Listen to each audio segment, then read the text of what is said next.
Hey everyone, I'm Zach from Vertical Measures, and I'm here hosting VM's monthly webinar series. Today's webinar is titled Killing Marketing, Transforming Your Marketing from Cost to Profit Center.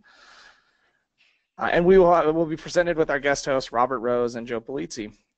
Robert is a best-selling author and speaks on the topics of new role in content marketing and storytelling and the evolving nature of technology and business. And Joe is the founder of Content Marketing Institute and helps host the largest content marketing event in the world, Content Marketing World.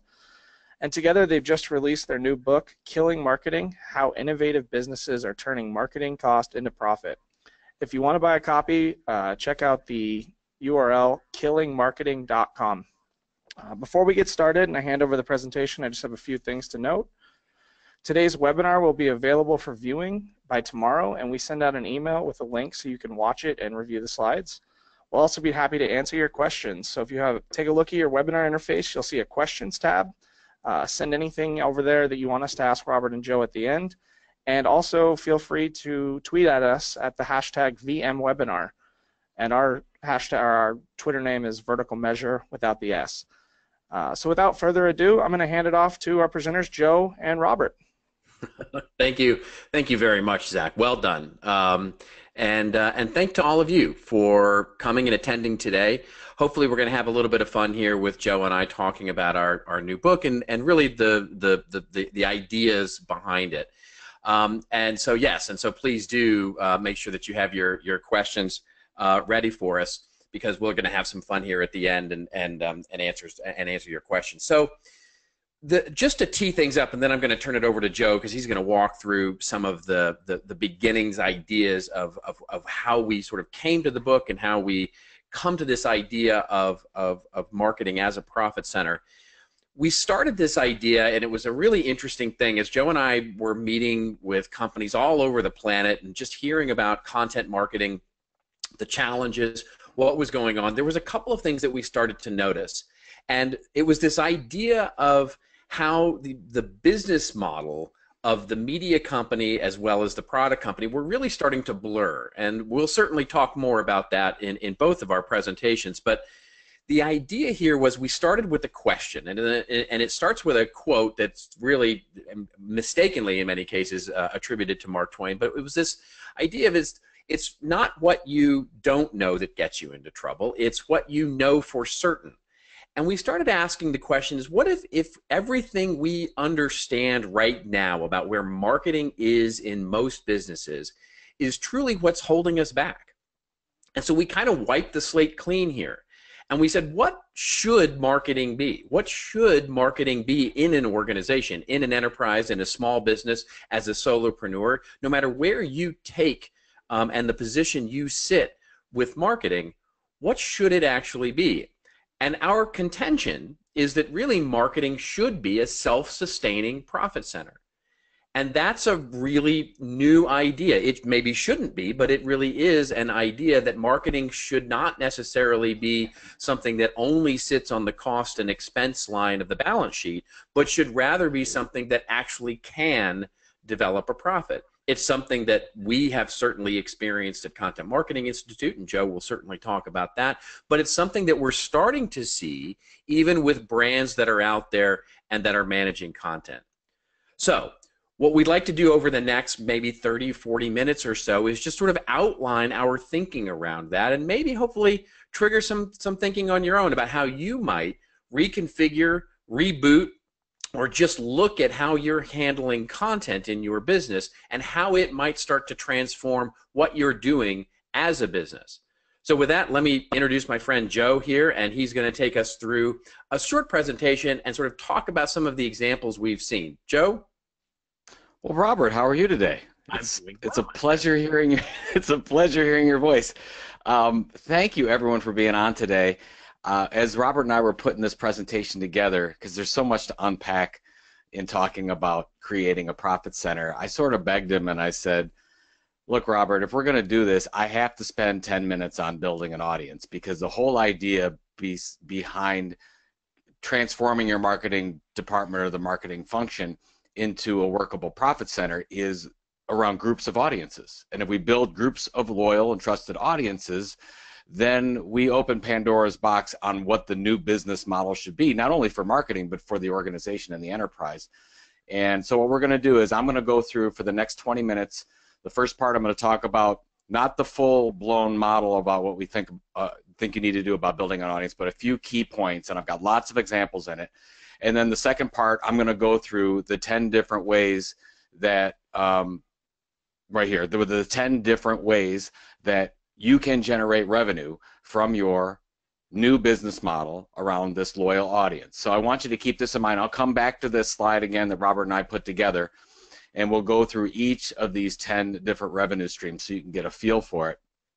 But the one thing we need to do first is we need to talk about, okay, if you haven't built a loyal audience, if you have databases, if you have customer names, then you're probably not doing what you need to do in order to generate at least 3 or 4 or 5 of these different revenue streams. So what I'm going to do is, this is what we call the Content Inc. model. We talk about it in the book. I talk about this in my last book, Content Inc., but I just want to go through some parts of this moving forward so you get an idea. The first 2 is our content marketing strategy, and we call it the sweet spot and then the content tilt. I just want to talk about the content tilt because the content tilt is where most enterprises go wrong. And I'm going to start with a quick example, and then we're going to define it, and we're going to spend some time on unpacking this idea of how you actually tell a different story. So here's Anne Reardon. Anne Reardon is known as the baking queen of Sydney, Australia. She was a stay-at-home mom, and she wanted to start a food video blog. Like, who doesn't? Everyone does. Robert and I both want to. We just are not very good cooks. So we're like, okay, well, what does she do? So she starts this food video blog with no resources. And in January 2012, she gets 100 YouTube subscribers. That was her platform. And she's like, I can't believe we got 100 people that are actually paying attention to this video series. Today, as you can see, she has more than 3 million subscribers, multi-million-dollar platform. Her and her husband are doing amazing, amazing work. And, I mean, how does Anne Reardon, stay-at-home mom, she's a dietitian, with no resources, how does she break through and create an audience when she has fewer resources than everyone else on the call? She created a content brand. She didn't say, go to Anne Reardon's videos. She actually created a content brand called How to Cook That. You can see she has the 3 million subscribers right there. What everyone does is they stop at the sweet spot. We stop at what we think we have the authority to communicate on and our customers' pain points, which is fine. I mean, that's actually a really good starting point. But you've got to take it one step further, and you have to do what we call tilting the content. You have to find an area of little to no competition on the web to a particular audience that you actually have a chance to break through all the clutter out there. So they'll actually open your email, opt into or subscribe to your podcast or your video or whatever the case is. Well, how does Anne Reardon do this with no resources? She did things like, how do I create a 5-pound cake that looks and tastes just like a Snickers bar? I don't know if that looks good. I want to take a spoon to that right now. It looks fantastic. Or how about this one? This was, and of course, she was very upset that Instagram decided to change their logo, but this is, how do you create a perfect replica of the Instagram logo and put it into a cake? This had millions and millions of views on YouTube. So what she did, her content tilt, of course, she had the authority. She was a food scientist, that's what they call dietitians in Australia, but she wanted the reaction of her audience to be, how did she do that? That's amazing. And that's her content tilt. And nobody in 2011, 2012 was doing that. They were doing, just basic recipe videos. But she was taking it another step. And that's how she was able to build an audience, because her competitive set was small. And that's what we have to think about. Like, if you're creating content that's like 10, 15, 20 other companies, influencers, bloggers, media companies, you're probably not going to break through. We have to find an area where we actually have a fighter's chance to break through all this clutter. So what do you do? What's the first step in this? And what we recommend is creating something called a content marketing mission statement. Let me use another example when I do this. This is Darren Rouse's digital photography school. Again, he started this with not a lot of resources. It's targeted in enthusiast photographers that are amateur photographers that they want to get better at photography. Well, if you go to Darren's About Us page, you will see his content marketing mission statement right there. Welcome to DPS, a website with simple tips to help digital camera owners get the most out of their cameras. 3 parts to this. So when you do this, if you're creating content marketing right now and you don't have a mission statement, you need to do this right now. get your team together. There's 3 parts. 1, who's the core target audience? In Darren's case, it's digital camera owners. What are we going to deliver? Number 2, simple tips, probably bulleted list, numbered list of some kind. The most important, what is the outcome for the audience? How do they get the most out of their cameras? Most important, and we usually forget as companies, we want to talk about our products and services. That's not what this is for. And by the way, this is not rocket science, right? Anyone can do this, but you need to have this for the best reason is that you have to say no. When the CEO or the CMO comes around and says, I want you to talk about this, create this blog post, this podcast, you have to have this mission statement, and you have to say, no, it's not our mission. We shouldn't be doing this. And then, oh, by the way, when you create this, is this something where you could actually be the leading expert in the world? And when Darren created this site, he felt that was absolutely true, and it is, because he's created a multi-million-dollar platform off of this. So this is the type of activity that you actually need to do in order to move forward into what content am I actually going to create. And that's where we get to the third step in this process is building the base. And I just want to quickly go over this because when Robert and I go into most enterprises, somebody gets a great idea and they say, oh, okay, let's tell this story on YouTube with some video. We're going to do a podcast on it. We're going to do a webinar. We're going to tweet this out. We're going to put this thing on Facebook Live. God help us all, but they're going to put it on Snapchat, all kinds of stuff. When that's not the right formula. That will most likely fail. What the right formula is Robert and I have gone through all these case studies for the last 100 years of content marketing examples and media examples. This is what we found that's worked. This very simple model. It's 4 steps. First, when you've got your content tilt, you know what you're going to differentiate, then you're like, how do we tell the story? You focus on one content type. Is it audio, video, textual, or image? One main platform. Is it YouTube? Is it iTunes? Is it my blogger website? Is it Instagram? Consistent delivery. So if you say, Joe, we're going to do a podcast, and I say, well, how frequent do you publish? And you say 2 times. I want you to get more specific than that. I want you to say, no, we publish at Tuesday at 9 a.m. Eastern Time and Thursday at 9 a.m. Eastern Time. And you do that until the data or the audience tell you differently, and then over a long period of time. So if you said, Joe, I like this idea, what can I expect in 6 months? To be honest, you should expect nothing in 6 months. Now, granted, you might get some subscribers, you might get some good qualitative feedback, you might see some leads move along, all that stuff might happen, and I hope it does. But it takes a long time to build a loyal and trusted relationship.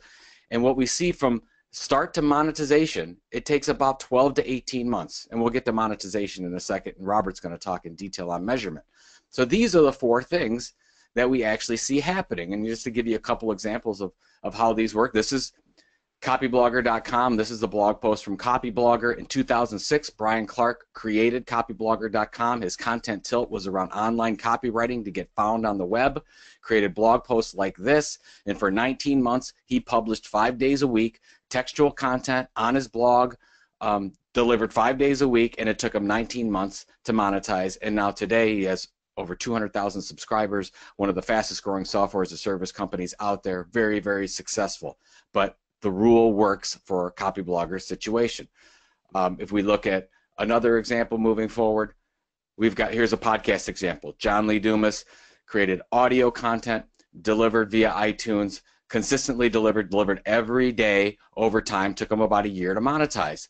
But I was guest number 1154 on John's podcast. That means the previous 1153 days, he delivered a podcast at 3:30 a.m. Eastern Time. That's the kind of, now you don't have to go out and do daily. I mean, a lot of people don't have the resources to do that. You have to use the resources you have to create the best, most interesting, compelling content you can with a frequency that makes sense. John's there was nobody doing a daily out there. That was his way to go out there and really differentiate, and it ended up working very, very well for him, created a multi-million-dollar platform out of this. And I use those smaller examples specifically because everyone on this call right now has at least the resources that every one of those examples had. You probably have much more. So there's no excuses where you can say you don't have enough budget, you can't do it, you don't have the personnel. Absolutely you do. You probably have to start saying no to some of the stuff you're doing and wasting your time with and come back to this. One content type, one platform consistently delivered over time. Takes at least 12 months moving forward. Then we want to go ahead and harvest the audience and bring that audience into us through opt-in subscribers. And I just want to cover social really quick because it's important. Facebook came out earlier this week about some more massive changes that they're making to publishers in the system. But just let's take a look at IBM's Facebook page. 956,000 people have liked this page. IBM has spent $1 million plus in budget and resources to get those 956,000 people. If the social media manager has something like this really good ebook on cloud computing and they want to post it on Facebook, as a percentage, how many of those 950,000 are going to see it if you don't boost that post, if it's just organic? The answer is less than 1%, which means those 950,000 people that IBM has paid to believe that that's their audience is not their audience, it's Facebook's audience. And if you go and check out some of the stories this week about what Facebook is doing to publishers, they basically said that if publishers want to be in the regular stream, they're going to have to pay for it. What Robert and I have been talking about on our podcast, This Old Marketing, that probably in the next 2 years, maybe less, brands should expect zero organic distribution. Zero. Now, it's not that Facebook isn't great for doing other things, that's fine, but for building audiences and so that we can monetize that audience, not very good. It's not going to work. You know, go to an example like Google+. Folks, Google doesn't even know what they're doing with Google+. They have no idea. It could be something, it could be called something different. They could close it down tomorrow. So you don't want to build your content house on rented land. What you want to do is you want to build subscribers as a key metric. And I just want to go through this that Robert and I put together because this is what we want you to do. This is our very sophisticated yay-boo scale for subscriber hierarchy. And all these things are very good. The problem is they're not equal. So if I get a Facebook follower, if I get a YouTube subscriber, that's fine, but they're owned by YouTube and Facebook. The algorithms change. What I want you to do is move this up to email and print and email, old school, right, where we get the most control.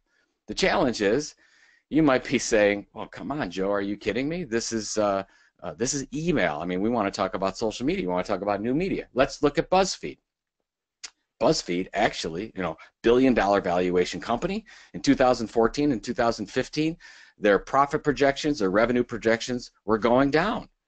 And the executive team got together and they were freaking out. They're like, "Oh my God, what's going on? Why are we not hitting our numbers?" Well, you could probably guess, because their audiences were all owned by other platforms. Facebook, Twitter, today, Snapchat, whatever, what have you. They were basically leaving the control of their audience building to other platforms. And in 14 and 15, Facebook significantly changed their platform, and BuzzFeed was left out in the cold. They weren't getting their distribution. So what'd they do? The BuzzFeed executive team said, "We're going to focus on building opt-in email subscribers." So they started to create all these very segmented email newsletters based on the needs of their audience. So they would say, so if you're a dog lover, you can subscribe to a Dog a Day newsletter. However you go, if you want Channing Tatum in your inbox every Monday morning, you can get that with the Do Today podcast. And who doesn't want that? So these are the types of things that they were able to do, and they've completely transformed their business. Now in 2014-15, I was nervous about the BuzzFeed model. Today, I absolutely think that they've got a powerful business model, and there's some other examples we'll share with you later as you go. So this is, and by the way, in 15, they built over 1 million opt-in subscribers, and they keep growing that, and it's been very successful. So to do this, you need an amazing e-newsletter. If you don't have an amazing e-newsletter that people are going to skip all the other spam stuff and go to yours, and you're going to be one of the 1 or 2 emails that they open every day on a consistent basis, then you've got something. If they don't, if your open rates for your emails are less than 10%, let's say open rate, you probably got a problem. So you need an amazing e-newsletter, and of course you need an exchange of value, an ebook, research report, so they actually give you the right email and not Mickey Mouse at gmail.com, unless your name is actually Mickey Mouse. Now we move on to monetization. So you can build the audience, and and for every company you have multiple audiences. So like when you're looking at your content marketing mission statement, it can only be to one audience. If you have 2 personas or 3 personas that you want to target with this type of initiative and monetize this, you actually have to have a separate initiative. And then we get to this idea of monetization. And we'll go, and what I'm going to do here before I pass it off to Robert is go through all 10 of these with very quick examples so you can get a feel for what we're talking about. Robert and I really believe that the marketing departments of the future are going to use 3, 4, 5, maybe 7, 8 different types of revenue streams coming from marketing that you won't have to beg for budget anymore. You will absolutely be driving your own revenue and your own profit, much like we've seen with Red Bull Media House, and that's what they've been able to do. One of the case studies we talk about in Killing Marketing in the book is one of my favorites right now is Arrow Electronics. If you're not familiar with Arrow, Arrow is they're like the Amazon.com for selling electronics equipment to engineers. They say they have more SKUs than Amazon. I don't know if I could believe that, but that's what they say. It's unbelievable. They were concerned a few years back because they realized that their customers of engineers, they educated themselves and ended up buying Arrow products because they got their information from the media.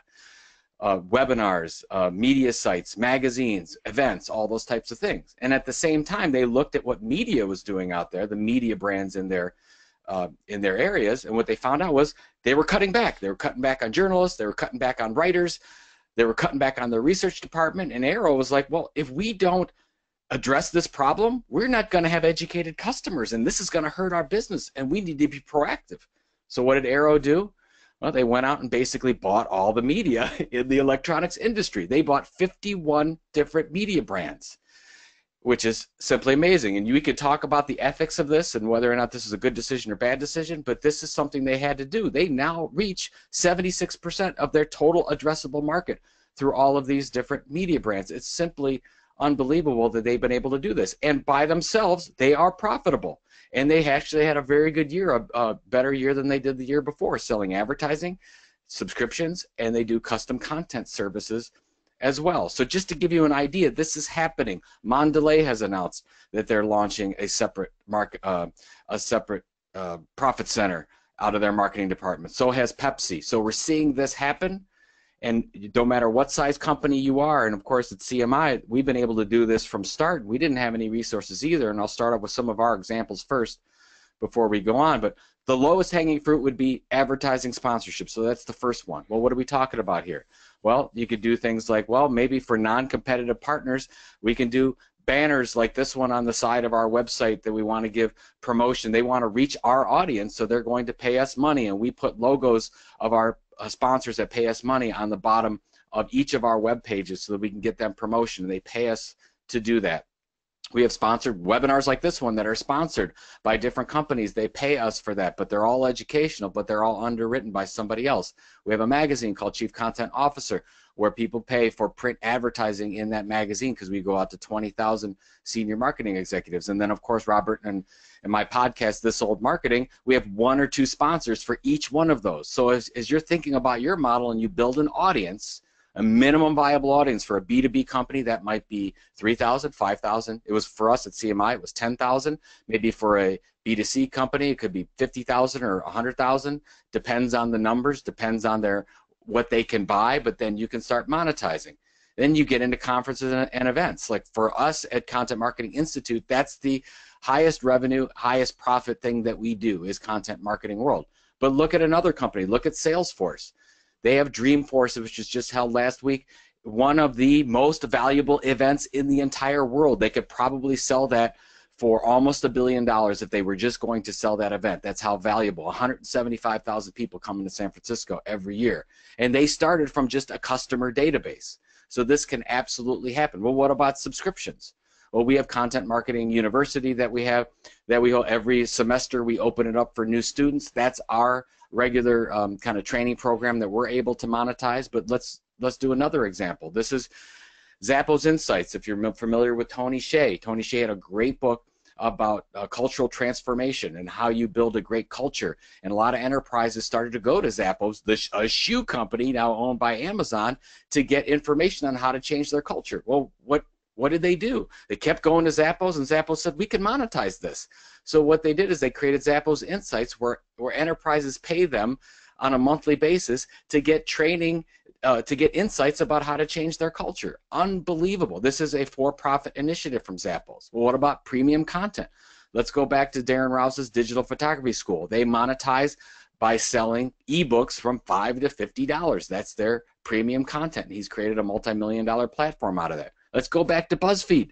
BuzzFeed created their Tasty brand where they send out all these videos. You're probably wondering, well, how do they monetize that other than advertising or sponsorship? They created a customized print cookbook where you could take the Tasty recipes, put it into a custom print cookbook, sold it for an average of $45 a piece, and in 2 months they sold 100,000 copies, folks. You could do the math on that. Unbelievable what they've been able to do. Is BuzzFeed a media company or are they a product company? They're both. We're all both. It just depends on what we decide to do. Well, what about donations? Maybe you're doing a really amazing industry effort. You can get the industry behind it. You can start taking donations. Here's a site, propublica.org. They have 40 or 50 journalists that are all paid by corporate donations and individual donations. And then we go to the outside. These are all what you would consider content marketing revenue streams, if you will. And if you go to products, that would be the first one, the most natural inclination. We'll go back to Copyblogger. How did Copyblogger become one of the fastest growing software as a service companies? Well, what he found out is that 99% of his revenue comes from people that have subscribed to their email newsletter. Unbelievable, right? So you just sign them up through give them great information in through your email and your blog, and then they become loyal and trusting to you, and they go ahead and buy whatever you put in front of them. And then you have, okay, well, what about services function? When we look at services, take an example like Matthew Patrick, who has a YouTube channel he created for called Game Theory, and what he was able to do, so make sure I get the site working again. Can you switch it to the next slide, Robert? I'm getting hung up on this side. So if you take a site like Matt Patrick and Game Theory, what he's been able to do with that one is he created over 8 million subscribers. And there you go. Fantastic. Oh, there we go. We just skipped that one. Yeah, and so he created a called Game Theory. My kids absolutely love it. 8 million subscribers. And you think, well, how did he end up making his money? He made his money through advertising, and he created consulting services called Theorist Inc. And he's the main consultant for YouTube. Really, how about recurring customers? Well, let's look at what's the largest growing, or what's the largest media company in the farming industry. It's John Deere's The Furrow magazine. 1.5 million subscribers, 40 countries, 14 different languages. Why do they create The Furrow magazine in the first place? Why did John Deere do that? Because they know people that subscribe to The Furrow magazine, they're more likely to buy a John Deere moving forward. And I'm still getting hung up with the slides a little bit, Robert. So if you want to go to the next one, go over cross sales. Yeah, there we go. Perfect. Sorry about that. We get a little time difference as we move forward. So go to the site, Robert, or go to the one with cross sales on it and Trish Witkowski. So we talk about cross sales. Let's say you want to sell more products in your organization, different products. Well, what Trish did, she created a YouTube channel called Super Cool Fold of the Week, and she had just 5,000 subscribers. And what she found out is that people that watched her regular videos, she was able to sell more of her other products to those people, and she also merchandises T-shirts as well. And that sort of rounds it up. I want to sort of conclude there with all the different ways to do that. And Robert, you can go on to your slides moving forward, and we'll go there. But what I wanted to do is talk about all these 10 different ways to generate revenue, and sort of pick out this idea that you could do this if you build a loyal audience. And then what we can do is, I want to pass it over to Robert, and you can take the helm now, to really start to look at measuring your audience and how you want to look at this in an organization. And he's going to use maybe some more larger enterprise examples as he goes moving forward. So, Robert, I went through that like crazy fast. I was going to say, can you do that a little faster? Because Well, I told you I wanted to get the audience thing in there, and not just the monetization. Because if you just throw out the monetization, it doesn't work, because you can't monetize without an audience. So yeah, there you go. Now it's absolutely, and that's fantastic, and it tees things up nicely. So once you start to look at building this audience and how to do that, the question comes into what's in our way and how do we measure this, even if we can't look at something like the revenue model. So what can we do to look at marketing as a profit center that doesn't necessarily look at cash yet, because maybe we're not ready for that, maybe we're not in a business that's going to allow that. What can we actually do to actually monetize an audience in different ways that helps our marketing? And so what I want to do is I want to start with an idea here, which is looking at where we are with content and our owned media. right? So when we think of owned media, everything that Joe just talked about is owned media, right? Our email newsletter, our website, our blog, our digital magazine, our thought leadership resource center. Where are we with that, and why are we creating it like we do? Now, this is something that I call the owned media value curve, because it sort of illustrates where we look at the value in our business from, if you look at the left axis there, that indisputably valuable, to what the hell are we even doing? And so if we start pre-digital, like we look at pre-digital, we can see that our owned media efforts were pretty much a loyalty tactic. This was the magazine that you got for buying the car that you bought. It was the magazine that you got for joining the association. It was the magazine that you found in the airplane seat pocket in front of you, the magazine you got for when you shopped in the grocery store and was in the stand, et cetera, et cetera. Mostly print, obviously, because this is pre-digital. But the content, and even when we talk about This Old Marketing in our podcast and we talk about the history of this, most of what we did there was a loyalty tactic. And why was it so valuable, and why was it really focused on loyalty? Well, the idea was we needed to be able to reach, because this was an expensive proposition. It needed to create a lot of value because printing and distributing a magazine was hard and difficult pre-digital. It costs money to shoot video. It costs money to sponsor a television program or to create audio. You had to have specialists. But wonderfully, the digital revolution really helped democratize the idea of distribution and production of content. And so we could actually start to create lots and lots of content. But we needed to be sure pre-digital that you were actually going to see that content, get it. So we had to have an addressable audience, an audience that we knew would actually receive the content we were going to create. That's why it was a loyalty tactic, because why? A customer was somebody we knew where you lived. We knew where you worked. We knew that you were going to put your butt down in front of that seat. And that's the idea there. But then as digital came along, we started to see that content and owned media could actually be a marketing tactic. We started to give it, the website, the early days of the website, when we gave it to our nephew or our niece. Yeah, build a website over there. But the real marketing is still going to happen over here in print and in television and in radio, and we're going to do all of that, and our media is going to be expensive and hard and to do. But we can build a website for cheap and do that, and it'll be our extended yellow page listings. But then a weird thing started to happen, because out of that website, out of that digital idea, came a marketing strategy. And we saw this little event erupt in Cleveland that's attracted 650 people in 2010, and just a few weeks ago in Cleveland we had 5,000 people attend. Companies like GE and the aforementioned Red Bull and Cisco and all of these big organizations, and Kraft and Red Bull and Coca-Cola, they started to have real effectiveness with content and owned media. It started to really work, and it started to transform into a marketing strategy. This idea of content and owned media becoming a marketing strategy. And now where we are, as we start to look at content and owned media, what we contend is that we're moving where content must be a business strategy. And the reason for that is everything that Joe just outlined.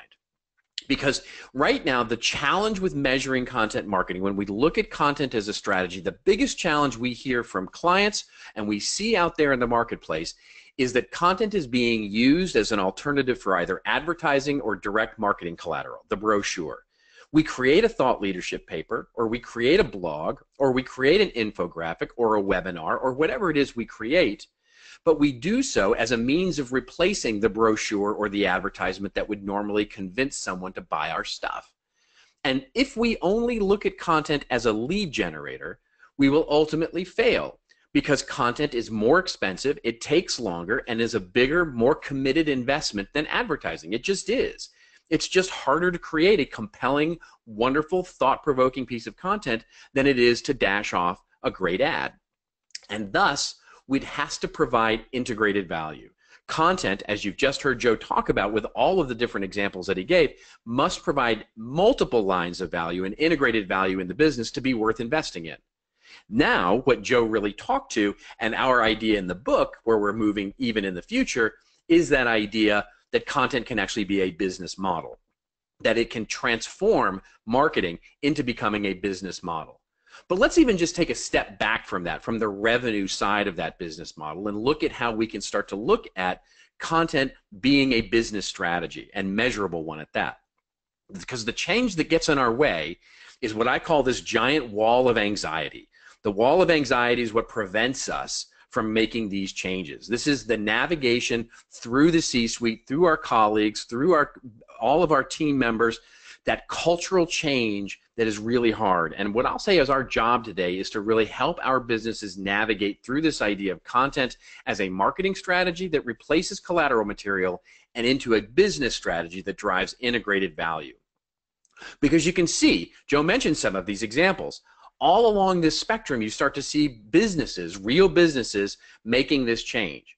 From everything from the aforementioned Arrow Electronics and Red Bull that have really transformed their marketing into a business model, even into something as simple as AdobeCMO.com. I adore what Adobe has done with CMO.com, simply as looking at it as a business and marketing strategy.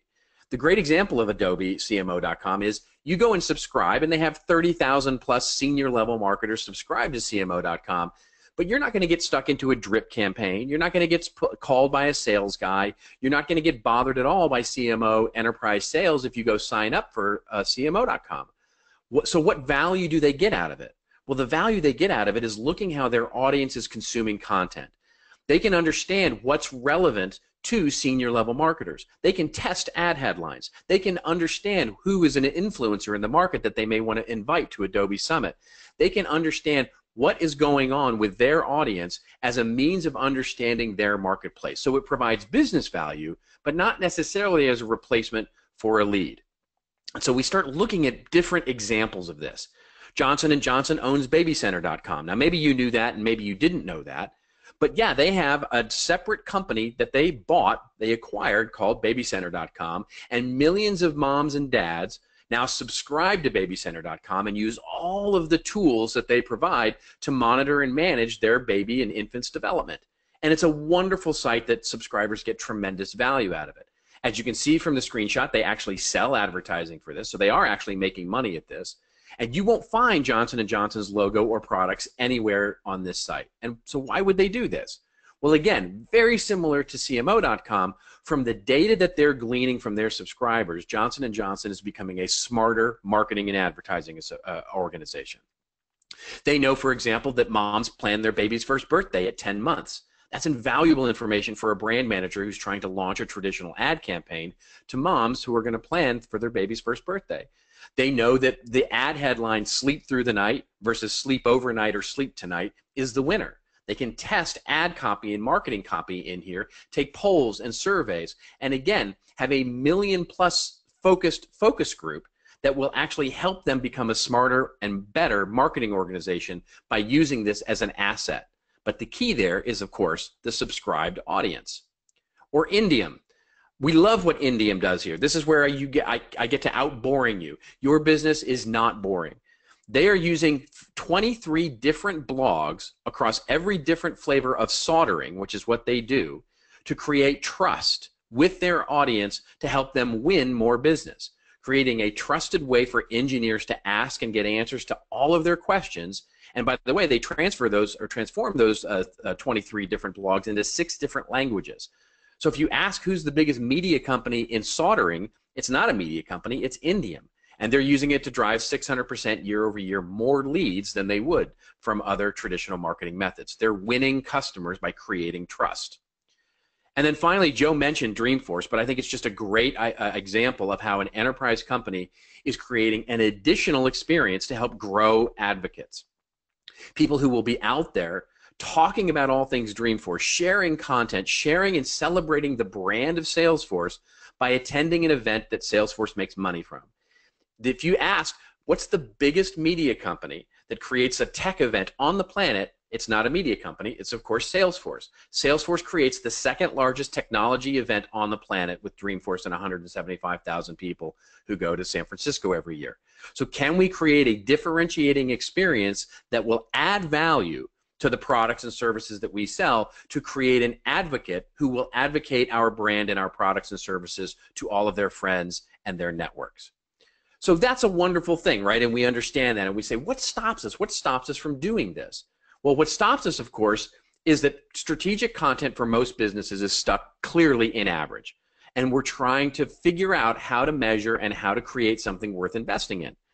When we did our research, and this is our most recent research that we've just released, we found that when we ask businesses how they handle content marketing right now, more than half, just a little over half, say, well, we have a small group that serves the entire company. This is very common. Where, in fact, just last week I was at a workshop and somebody came up to me and they said, yeah, my business has 7 different product units. We've got a consulting division. I'm supporting 4 different regions, EMEA and, and South America, et cetera. And I need to figure out how I'm going to scale because it's just me and one other person in our content group. How am I, do you have any tips for me how I'm going to scale? And I said, you won't. Stop trying. But this is where we are. We're a small group of content. We're sticking our toe barely into the water with content here, thinking that some small group can actually support an entire enterprise. So is it any wonder then that only a third have any formal strategy for strategic content at all? This, by the way, the biggest differentiator between those who are actually succeeding with content and those who aren't. They have an actual formal strategy that's documented where they're actually looking at a strategy with content that drives results. And then, is it any wonder that only 20% of the businesses feel like their enterprise is committed to the practice at all? 20%. But of course, that's, maybe we shouldn't be surprised there because it's a small group, barely experimenting. We don't have a formal strategy. So should we be surprised that we're not terribly committed to actually the future of this? And so we're not really investing. And the reason, only we don't know what success looks like. 60% of us don't have any idea what success actually looks like. And it's because we're measuring the consumption of content and not the value of the audience that we're building. That's the true key. So when we think about an audience, we can start to look at how we measure an audience as the value that we can create with our content program. So there are 3 parts of an audience that we're trying to get to. The first is an anticipated audience, the audience we want, right? That's the audience we're striving for. We desire them. That's our target sweet spot audience. And then, of course, there's the audience we actually got with that campaign, with that advertising method, with the cold calling that we got. Who is it that actually picked up the phone or clicked on our banner or got to our website? Who is it that we actually got? What we can start doing is looking at a measured audience to help us drive incremental value for our business, an asset that actually grows over time in value. Because the 2 outputs from a measured audience when we start thinking about the anticipated and the actual is, 1, an audited audience, where we can actually show how this audience and demonstrate how this audience is contributing to the value of the business over time and increasing in value. And then 2, it gives us the ability to model the future predictions, to say, who is it we really should be going after? Because we're measuring our audience and the growth and the data that we're pulling in. So who is it that we should actually be targeting? Maybe we thought it was this group, but actually the results and the value is coming from somebody entirely different. We can start modeling out of that measured audience.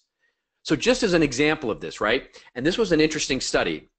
In B2B companies, Salesforce and LinkedIn went out and actually did a study where they looked at the acquisition of email. And they said the average B2B organization spends, on average, $150 each to add an email address to their database. Now that includes the media that they spend, the time, the human resources, all of the costs, all in. It costs on average to add $150 per email address. So interestingly, if you just look at replacement costs, fun little exercise for you, go right now and take your number of email addresses, the ones that are active and subscribe to your email newsletter, for example, multiply that by your cost per acquisition. Maybe it's $150, maybe it's less. And there's your value of the audience that you have today.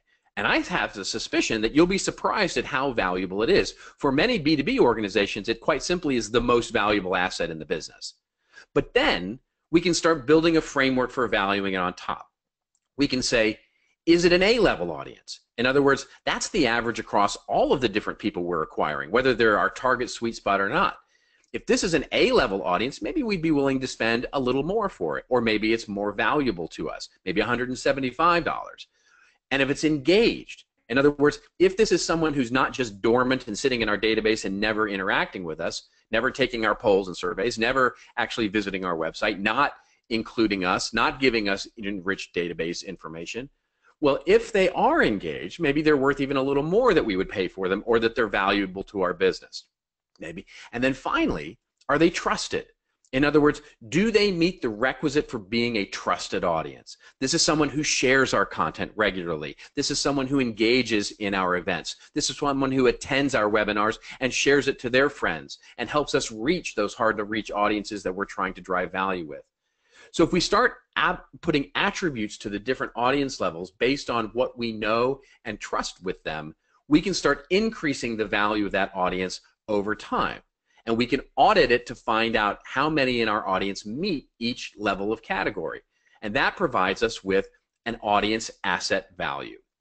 Now, how do we look at that not just from a cost basis of a replacement, but actually from a value basis? And in other words, how can we create value and actually give ourselves an upper value of what our audience might be worth? Well, here are some ideas that we can use to measure the value of audiences. So the first is what I call competency. Can we use the data we're gleaning out of an audience to help us do things and be smarter about things? Think of the J&J example that I gave earlier. Maybe it's data to help us optimize personalization. If we run an e-commerce site, we can use all of the content consumption based on our thought leadership or our digital blog or whatever it is to personalize the catalog based on products or interesting services that our customer might be interested in. Or maybe we can upload their database to LinkedIn or Facebook and get a better media buy effectiveness. Do a test with our media buying group to see if we do lookalike advertising with our audience, do we get a broad effectiveness on that media buy? Kraft did this with their Food and Family magazine and found that they were getting a 4x media buy effectiveness by using their audience to target and do lookalike advertising. And when you spend $200 million a year on digital advertising, a 4x effectiveness rate on your media buy is a meaningful number.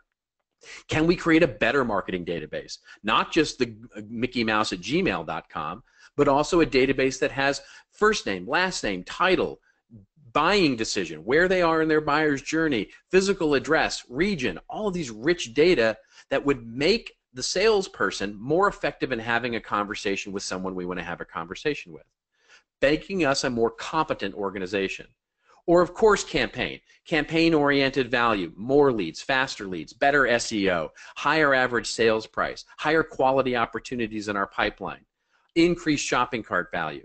These are all campaign values that we can assign those attributes to help us do things like lead scoring and look at our audience value from that perspective. Then there's customer value. Can we actually create a customer that has higher retention or less churn, that gives us a higher net promoter score, that gives us, because of their experience with our content, better word of mouth? Can we create better customers with our content rather than just transactions where people churn out immediately after they have come and experienced us? This is the Dreamforce writ large. When we look at Dreamforce, they're creating better customers by investing, and by the way, making money doing it, into a better customer who will evangelize the Salesforce brand.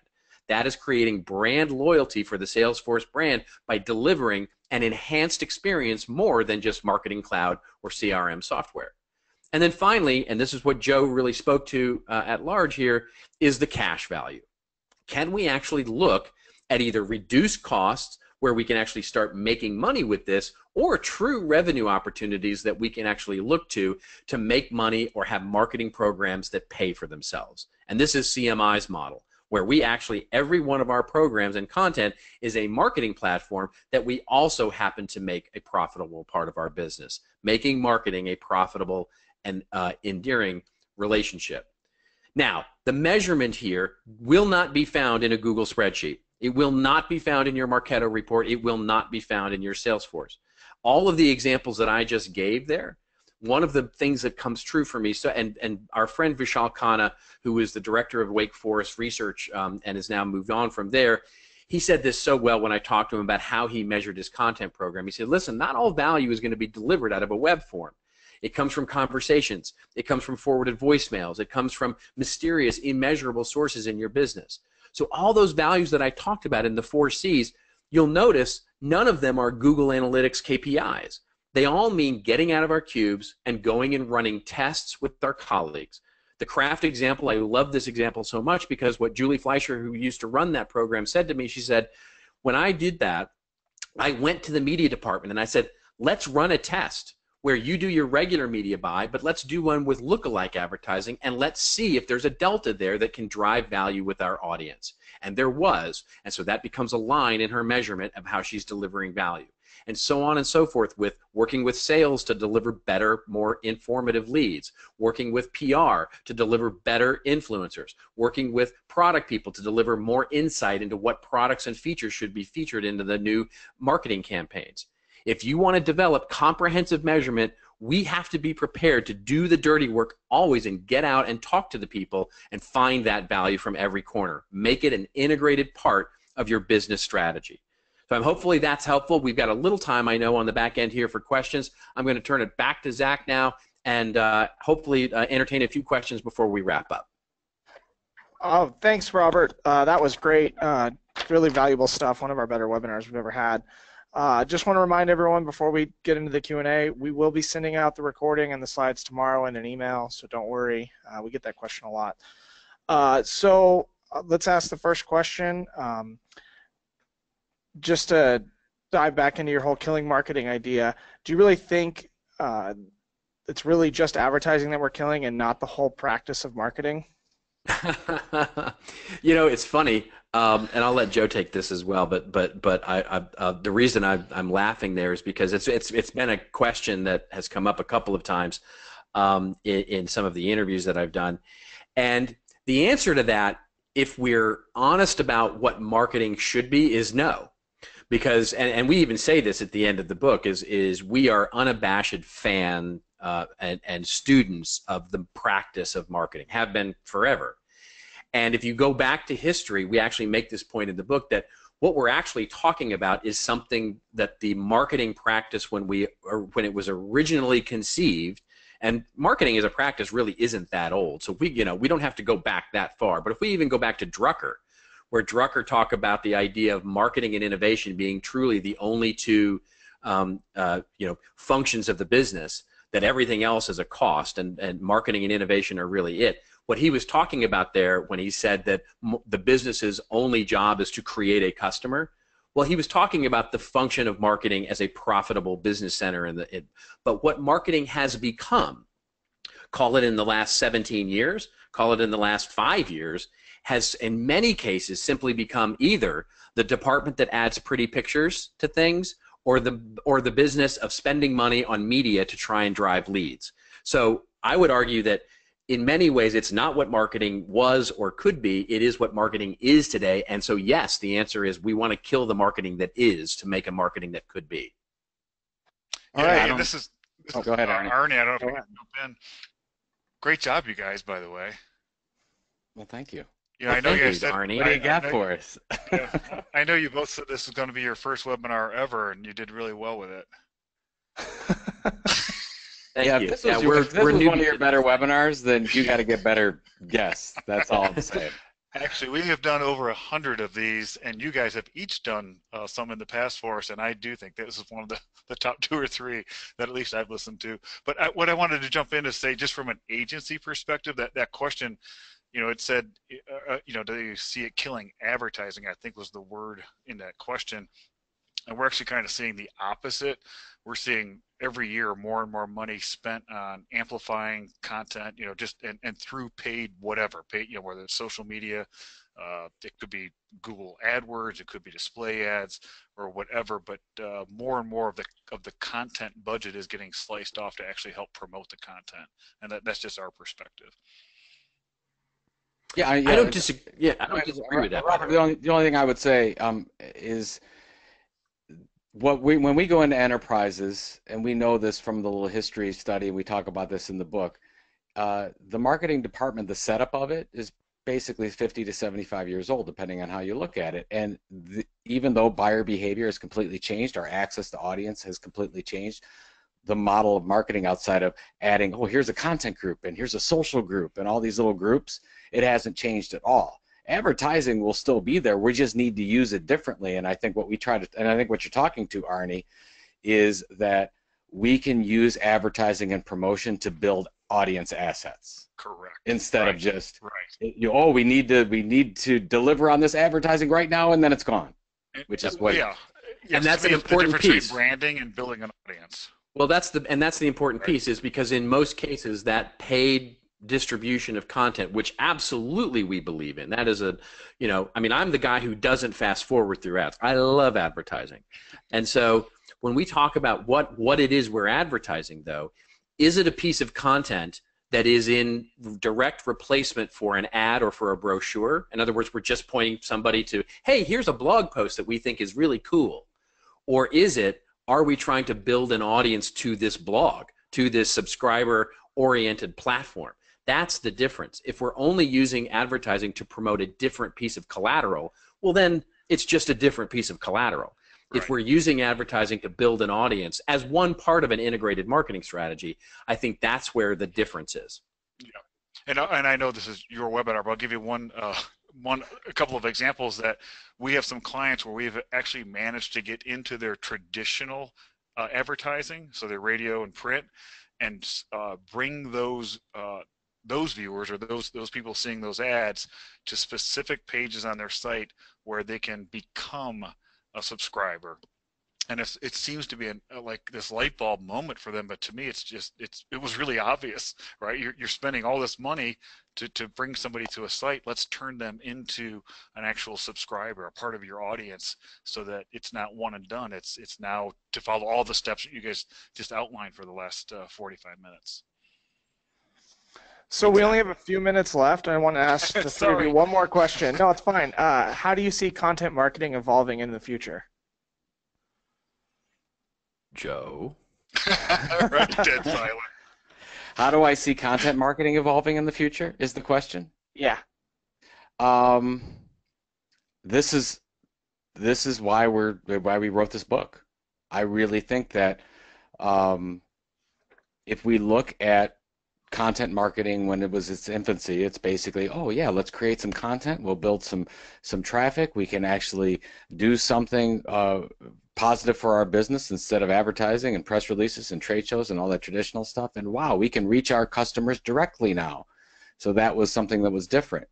Now what we can do is we can actually transform the marketing function in and of itself, and I believe the future business models of your enterprise, whoever's listening right now, is going to come from marketing. So that's where I think the evolution of content marketing, whether it continues to be called content marketing or something else, I don't really care. All we want to do is we want to be communicating more efficiently with our customers. We believe that content marketing is absolutely the way to do that. And now we can evolve our entire business model so we can launch new products and services and come up with ideas that we never would have had before because we have this access to the audience. And Robert did a great job talking about the baby center, the craft example, those types of things happening where they're doing things they never would have done before because they understand that audience better than ever before. So that's what excites me, is the where you're just saying, oh yeah, we're going to do a content marketing program, we want to sell more products and services. Great. Well, now we're going to launch, oh my God, we're going to create all these audiences and look at the possibilities.